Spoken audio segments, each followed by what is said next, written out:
ठाकरे बोलतायत. थेट जाऊया.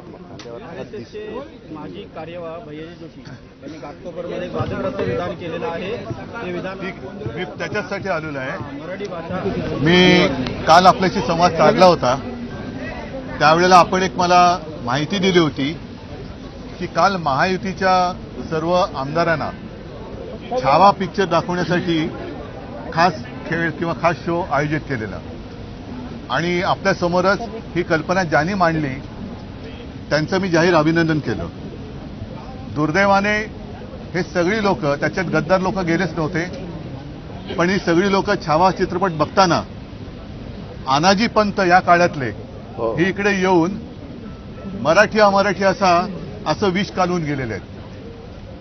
दुर्दैवाने असं झालेलं आहे की छत्रपती शिवाजी महाराज पुन्हा जन्माला येऊ शकत नाहीत, छत्रपती संभाजी महाराज पुन्हा जन्माला येऊ शकत नाहीत, पण महाराष्ट्रामध्ये फूट पाडणारे औरंगजेब आणि औरंगजेबांना मदत करणारे अनाजी पंत मात्र याही जमान्यात जन्माला आलेत आणि येत आहेत.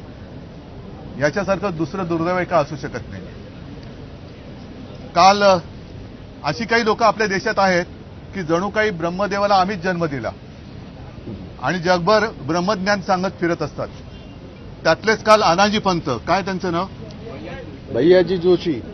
आता त्यांची मातृभाषा कोणती कल्पना नाही मला, पण त्यांनी येऊन मुंबईमध्ये घाटकोपरला मुंबईमध्ये राहणाऱ्याला मराठी आलीच पाहिजे अशी काही गरज नाही असं एक द्वेषाचं, आता त्याला गोमूत्र म्हणायचं काही काय कळत नाही मला, पण शिंपडून गेले. याचा अर्थ असा की हा संघाचा छुपा अजेंडा आहे, भाजपचा छुपा अजेंडा आहे. ह्यांचे दाखवायचे दात आणि खायचे दात हे वेगळे आहेत. आता जर का तुम्ही बघितलं असेल तर बऱ्याच दिवसात हिंदुस्थान पाकिस्तान हा विषय त्यांनी काढलेला नाही.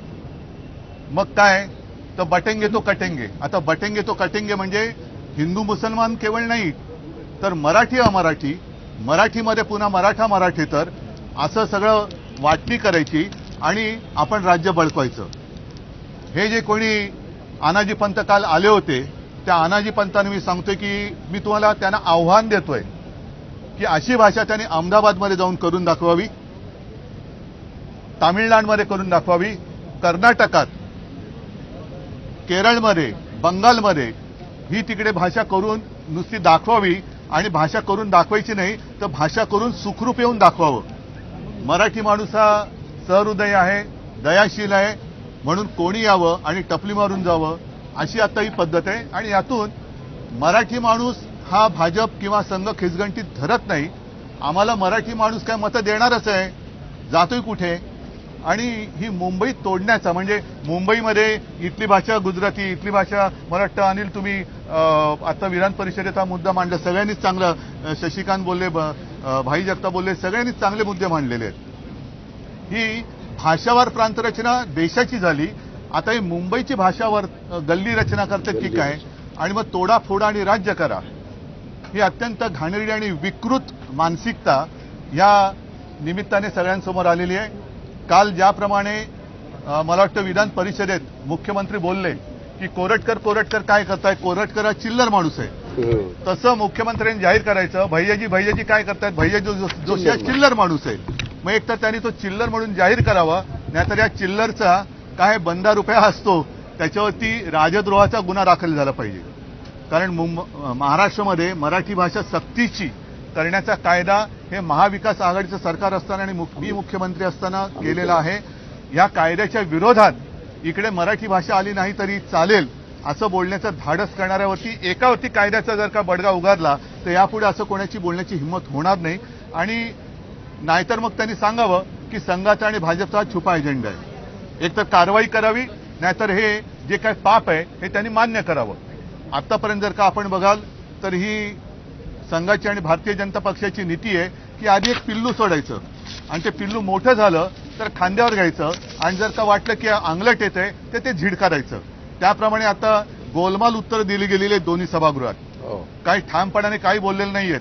बावनकुळे सुद्धा आता बोलले की अशी अशी भाषा आहे, तशी भाषा आहे. अभिजात भाषेचा दर्जा तुम्ही दिला म्हणजे काही उपकार नाही केलेले. कारण मराठी भाषेचं महत्त्व संघाला कळलं नसेल, भाजपला कळलं नसलं तरी सुद्धा तेव्हा इंग्रजांना कळलं होतं. कारण सरकारचे डोके ठिकाणावर आहे का, हा जो लेख लिहिला गेला होता लोकमान्यांनी तो मराठी भाषेत होता. तसंच आम्ही आमच्याच राज्य सरकारला विचारतोय की तुमचं डोकं ठिकाणावर आहे का. कारण आपल्या राज्यात आपल्या राजधानीमध्ये जी राजधानी मुंबई 105च नव्हे तर त्यावेळेला त्या ब्रिटिश कुठल्या परदेशी पत्रकार आल्या होत्या ताया झिंकिन, त्यांनी एक पुस्तक लिहिलंय रिपोर्टिंग इंडिया. त्याच्यात त्यांनी म्हटलंय की त्यांनी जेव्हा हॉस्पिटलमध्ये पाहणी केली तेव्हा 200-250च्या वरती मृतदेह असे पडलेले होते. म्हणजे त्याचा रेकॉर्डच नाही झालेला, रेकॉर्डच नाही. तर रक्त सांडून आणि बलिदान करून ही मुंबई मराठी माणसांनी मिळवलेली आहे. मला संघाला आणि भाजपला सांगायचं आहे की ज्या ज्या वेळेला मुंबईवरती संकट येतं तेव्हा आम्ही सगळे मुंबईकर म्हणून, महाराष्ट्रातले सगळे नागरिक म्हणून एकमेकाला वाचवण्यासाठी पुढे जातो. मग ती नैसर्गिक आपत्ती असेल, जर अतिरेक्यांचा हल्ला असेल, अगदी 92-93च्या दंगलीमध्ये सुद्धा गुजराती माणसानं सुद्धा हिंदू म्हणून वाचवणारी शिवसेना होती. हे वाद लावून पळतात, वाद लावतात आणि पळून जातात. करोनाच्या काळामध्ये सुद्धा सगळेजण आम्ही एकत्रित सगळ्यांना माणूस म्हणून आणि आपल्या देशाचे, महाराष्ट्राचे मराठी माणसंच काय सगळे इतर भाषिकांना सुद्धा आपलेपणाने जपलं होतं. त्या आपलेपणामध्ये तुम्ही साखर टाकू शकत नसला तरी मिठाचा आणि विषाचा खडा टाकू नका. मुंबई एक चांगली महानगरी आहे, ती जिंकायची असेल तर चांगलं काम करून जिंका, विष घालून जिंकू नका. जर का तुम्हाला स्पर्धा करायची असेल तर चांगल्या कामाची स्पर्धा करा. मी मागे एका भाषणात बोललो होतो की याच मुंबईमध्ये शिवसेनेने रक्तदानाचा जागतिक विक्रम केलेला आहे. तसं काहीतरी काम RSSने करून दाखवावं. कारण नाहीतर काय होतं, लढायला तुम्ही आणि मिरवायला आम्ही, अशा पद्धतीने यांचं काम सुरू आहे. तर याचा आम्ही जाहीर निषेध करतोय. माझी तर मागणी आहे की ही अशी विषवल्ली या सरकारने वेळीच ठेचली पाहिजे. आणि नाहीतर या जोशींनी तामिळनाडूमध्ये आजच स्टॅलिनचं आलेलं आहे की त्यांनी भाषिक आता वाद सुरू केलेला आहे. म्हणजे भाजप आता उत्तर विरुद्ध दक्षिण असा आपला देश तोडायला निघालेला आहे.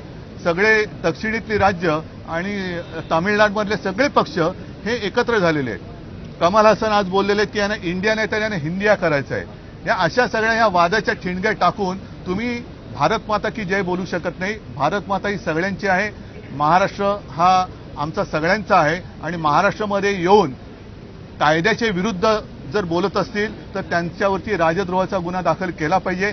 त्यांचा आम्ही तर जाहीर निषेध करतोय. पण भारतीय जनता पक्षाने आणि विशेष म्हणजे अगदी भारतीय जनता पक्षामध्ये भारतीय जनता पक्षातले मूळ जे हाताच्या बोटावर राहिले असतील ती लोक, त्यांच्यात आलेले सगळे गद्दार, यांना जर का आपल्या मातृभाषेबद्दल प्रेम असेल तर त्यांनी सगळ्यांनी या दोषींचा निषेध केलाच पाहिजे. ही आमची जाहीर मागणी आहे. आम्ही तर करत आहोत आणि आता मी तुमच्याशी बोलल्यानंतर आम्ही सगळेजण हुतात्मा स्मारकात जाऊन हुतात्म्यांना आम्ही अभिवादन करणार आहोत. तिकडे त्यांना सांगणार आहोत की कोणी किती विष घालवलं तरी आम्ही मराठी माणूस मुंबई आमच्या हातातनं कोणालाही हिसकावून घेऊ देणार नाही. म्हणजे नाही, ज्याप्रमाणे तुम्ही बलिदान केलं त्या बलिदानाची शपथ घेऊन आम्ही मुंबई ही महाराष्ट्रापासून आणि मुंबईची वाटणी आम्ही व्हायला देणार नाही.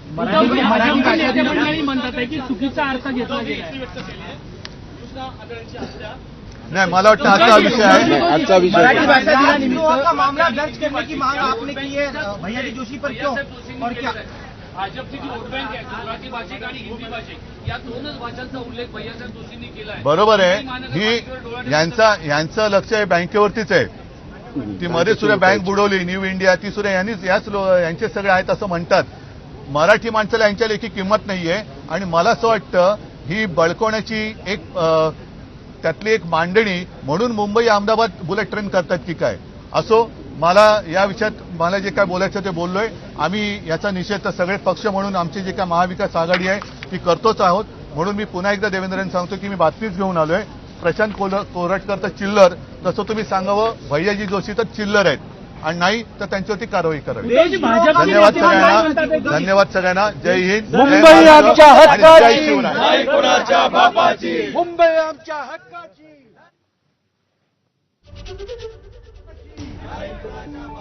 तर उद्धव ठाकरे यांनी भैयाजी जोशी यांच्याबद्दलचं आपलं मत व्यक्त केलेलं आहे. मुंबई ही आमची हक्काची आहे. हा संघाचा छुपा अजेंडा असल्याचं देखील त्यांनी म्हटलेलं आहे. संघाचे खायचे दात वेगळे आणि दाखवायचे दात वेगळे असा देखील आरोप उद्धव ठाकरेंनी केलाय. तर भैयाजी जोशी यांनी मराठी संदर्भात आणि घाटकोपरमध्ये हिंदी भाषा बोलली जाते, गुजराती भाषा बोलली जाते असं जे वक्तव्य केलं होतं, नेमकं काय वक्तव्य होतं आपण पाहूया.